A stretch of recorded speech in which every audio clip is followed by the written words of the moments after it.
Hi friends, இப்போ தேங்காய் பால் சோறு எப்படி செய்யுதுன்னு பார்த்துடலாம். அதுக்கு நான் ஒரு பாத்திரம் வச்சுருக்கேன். அடுப்பில் பாத்திரம் காஞ்சதும் 1 டேபிள் ஸ்பூன் நெய், 2 டேபிள் ஸ்பூன் தேங்காய் எண்ணெய் விட்டுருக்கேன்.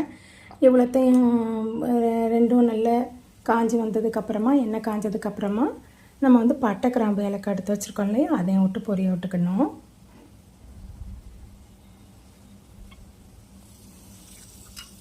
பட்டை கிராம்பு ஏலக்காய் பொரிஞ்சதுக்கப்புறமா நம்ம பிளேட்டில் கட் பண்ணி வச்சுருக்கலாம்.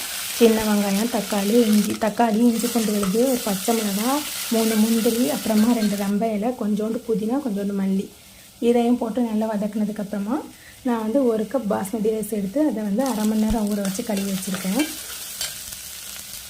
அப்புறம் 1 கப்புக்கு 1.5 கப் தேங்காய் பால் எடுத்து வச்சுருக்கேன்.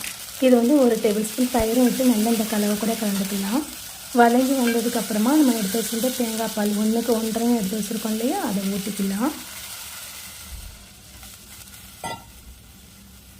தேங்காய் பால் ஊற்றி கலந்து விட்டுட்டு தேவையான அளவு உப்பு போட்டுக்குங்க.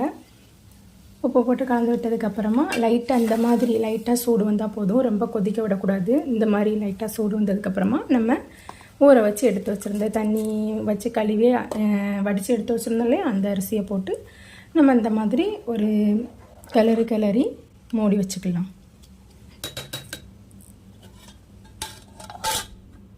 மூடி வச்சுக்கோங்க. அப்புறமா இந்த மாதிரி தண்ணி முக்கால்வாசி பதம் வற்றினதும், தேங்காய் பால் வற்றினதும் இது கால்வாசி தண்ணி இருக்கும். அந்த நேரத்தில் நீங்கள் இந்த மாதிரி தோசைகள் போட்டு தம் எடுத்து வச்சுக்கிடுங்க. தம் போட்டுக்கோங்க. அந்த மாதிரி 10 மினிட்ஸ் தம் போட்டதுக்கப்புறமா ஓப்பன் பண்ணி பார்த்தோம்னா தேங்காய் பால் சாதம் நம்மளுக்கு ரெடியாக இருக்கும். அது தேங்காய் பால் எல்லாமே அந்த சாப்பாடு உறிஞ்சி நல்ல உதிரியாக சாப்பாடு ரெடியாக இருக்கும். இந்த மாதிரி தண்ணிலாம் ட்ரை ஆனதுக்கப்புறமா நம்ம அடுப்பை ஆஃப் பண்ணிக்கலாம். இப்போ ரெடி ஆகிடுச்சு பாருங்கள் அந்த மாதிரி சாப்பாடு. இப்போ இந்த ஸ்டேஜில் அடுப்பை ஆஃப் பண்ணிக்கோங்க.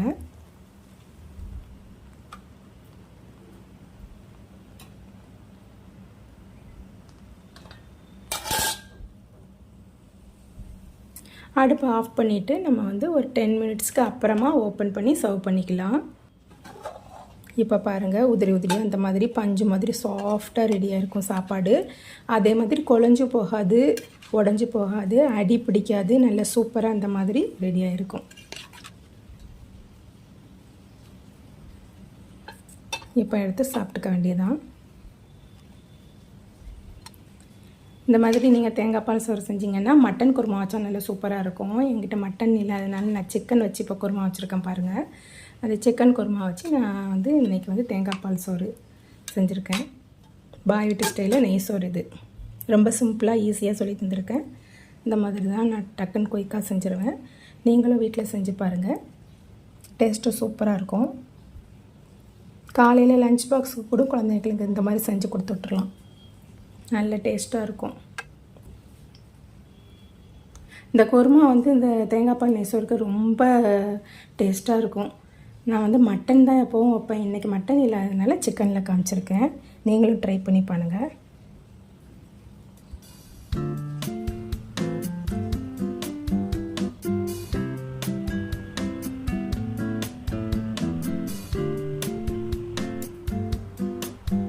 சேனல் பிடிச்சிருந்தா லைக் பண்ணுங்கள், ஷேர் பண்ணுங்கள், கமெண்ட் பண்ணுங்கள், சப்ஸ்கிரைப் பண்ண மறந்துடாதீங்க. Thank you friends. பாய்.